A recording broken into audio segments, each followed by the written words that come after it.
Hello.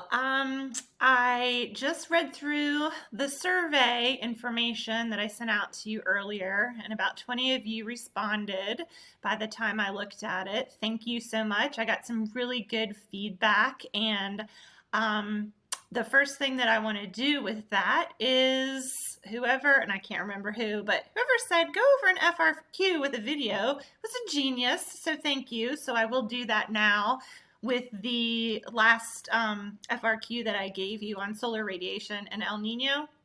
I think this is an important type of FRQ that you might see because it's not a lot of stuff that you can Google, and it is typical of the experimental design parts that are now going to be representative on the new FRQs for your test. So the first bit I'm going to kind of go quickly through because I expect to see less of that because it is stuff that you could easily Google, and they're going to stay away from that type of information.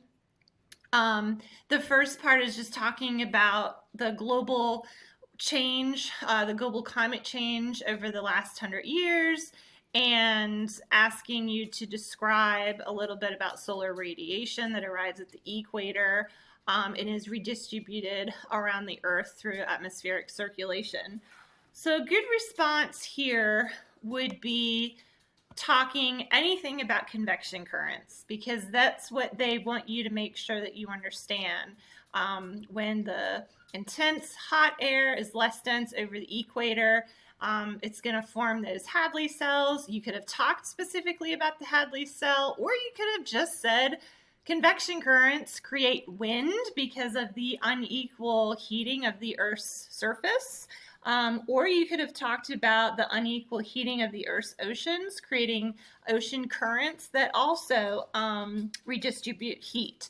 So anything about convection currents would have been fine for that part. And then identifying a human activity that could contribute to global climate change. Come on, people, that's so easy. Anything. You could have said deforestation, agriculture, industrial agriculture, CAFOs, burning fossil fuels for energy. Anything would have been okay there. The part that I want to bring your attention to for the third here, where it says describe how the activity identified in part A2 could affect the relative abundance of the major greenhouse gases in the atmosphere. Whatever you said for your human activity has to be then described in this next part. And that's where I feel like they're going to get you, because you don't read clearly and you don't pay attention to that stuff. So you have to make sure that whatever you identify in the first question, that you continue talking about that. So let's say you said deforestation for your human activity. Well, then you say, well, deforestation cuts down trees, which absorb the CO2. And if you don't have trees in absorbing CO2, then your CO2 increases in concentration in the atmosphere. And pretty much anything you said, if you said fossil fuels, then fossil fuels emit carbon dioxide, which increases carbon dioxide in the atmosphere. You could talk about CAFOs. We've already mentioned that, and we've talked about those, how the increase in cattle farming in these situations create a lot of methane. So you had to bring in whatever you put for 2, bring it in with 3, and make sure that you talk about a specific major greenhouse gas, which could have been anything from water vapor, carbon dioxide, methane, nitrous oxide. So just be aware of that type of question. The model of the El Nino conditions.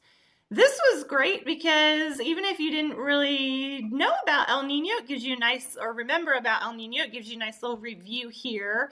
And I'm thinking that most likely you are going to have some sort of graph or diagram like this to interpret, to help jog your memories of some things. So this is asking about the change in ocean circulation that results from an El Nino. So you could have said anything about, warm surface water reverses directions at the equator. So, the trade winds are pushing or stopping. Trade winds are stopping. So all of that water stops moving to the west and piles up in the east. You could have talked about upwelling and how upwelling will cease off the coast of South America. The picture is showing South America here and Australia, so make sure you're using those points of reference because it does say whatever's happening represented in this particular model. So don't talk about India, don't talk about, what's happening in North America. Focus on the diagram here. So anything about warm water around South America would have been sufficient there, or the ceasing of upwelling, because that's having to do with ocean circulation. Then the second part is explaining how a change in the atmosphere that results from El Nino conditions represented in the model would affect Australia. Well, as you know, Australia suffers then from drought during an El Nino, so you could have just said, a drought would result from El Nino, and you could further that, I would say, to talk about how a drought could create less crops for the people of Australia. You could potentially have a famine. You could have less drinking water, that type of thing. Describe one environmental effect resulting from the conditions represented in the model that could have a negative effect on humans in Western South America. So key here is the word environmental. All right, so you have to make sure that you're talking about an environmental effect, not an economic effect, and it has to be a negative effect on humans in South America. So we know there's going to be excess flooding in South America. So you could have talked about how flooding, destroys crops. It creates landslides. It causes death, the destruction of property. You could have talked about the collapsing of fisheries due to the upwelling ceasing. That is an environmental effect, but then stay away from any economic effect. You're just looking at the collapse of that fishery there. This is part C. Now, part C is really what I am expecting to see lots of on your FRQ, because it is going to give you some sort of experiment that you're going to have to interpret. It's going to give you graphs, it's going to give you diagrams, whatever that is. This is what you need to be able to do, and you have to be able to do it for all of the topics, for the units, for each unit that we've looked at. So it could be anything. But if you have a good base knowledge of your scientific method and experimental design, you should be fine. And I've given you that class discussion, again, just kind of beefing up your scientific method and experimental design skills, and we'll do more of these in the coming weeks. So this little experiment has to do with testing the effects of El Nino, and the dependent variable here is either, you could have said, the sea surface temperature increasing over that 6-month period, or the total rainfall over that 6-month period. So either one of those is a dependent variable. So please note and make sure that you do finish out your statement. Just don't say sea surface temperature, or don't say total rainfall. Be as specific as possible with the whole dependent variable, like sea surface temperature increased over a 6-month period. Identify the control group in the study. If you're testing for El Nino, then you're going to obviously have a typical regular, normal, non-El Nino year, and that's your control group, the regular year. Number 3 was kind of worded weirdly. It says, in addition to direct measurements, relative sea surface temperatures can be inferred with radar measurements from satellites. Cold sea surface water will be further away from satellites than warm sea surface water. Explain.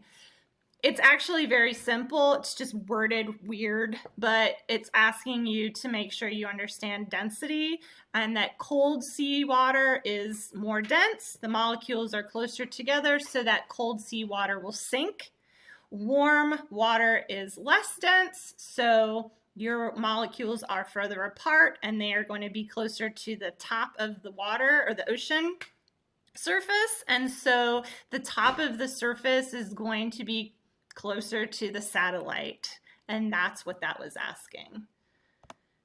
And then describe how the results of the study would differ in total rainfall over a 6-month period in the southeastern United States if the data were collected during a La Nina year rather than an El Nino year. So you know it's going to be opposite, so you know that it's going to be less rainfall. So you would say that rainfall would be less than 40 centimeters in a La Nina year. Always refer to that data in the graph. So, just don't say it's going to be less. Just be specific and look at the data. It's 40 centimeters during El Nino, so say less than, 40 centimeters. And then you could go on to possibly say there might be a drought due to a lack of rainfall, but they're looking to make sure that you know that during a La Nina year, it's opposite of an El Nino year. I know I went through that quickly, but you can go back and pause it and reread the questions yourself and see if you have any further questions on this. You can send me an email and I will get back to you. All right, thanks guys.